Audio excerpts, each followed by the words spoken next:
Граѓаните редовно да плаќаат вода, воспротивно, освен за потрошеното, скапо ке платат и за адвокат.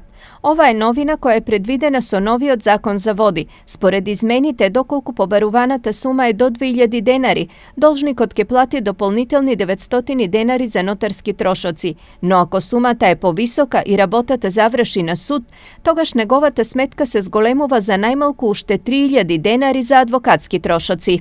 За жал, со промените на законската регулатива, тие тужбени побарувања се дополнително оптеретени со трошоци за адвокати.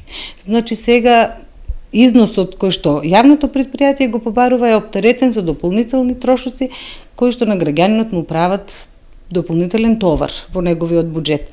Во моментов само на Штипски Исер граѓани и фирми му должат 120 милиони денари. Од нив за близу 90 милиони долг на граѓаните веќе се водат судски постапки. Се во ова повлекува и дополнителни и не така мали трошоци за тужените.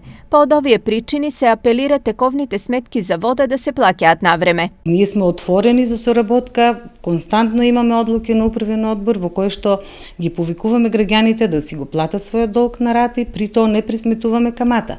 Значи сега најновата одлука не е до 36-ти, кој дојде да си го измери својот долг, нема да ја плати каматата, кој не дозволуваме плаќање на рати. Значи во зависност од износот, ратите достигнуваат и до 12 месечни рати. Колку од граѓаните ќе ја прифатат подадената рака од јавните предпријатија е прашање. Оние кои тоа нема да го направат, ризикуваат многу поголеми трошоци.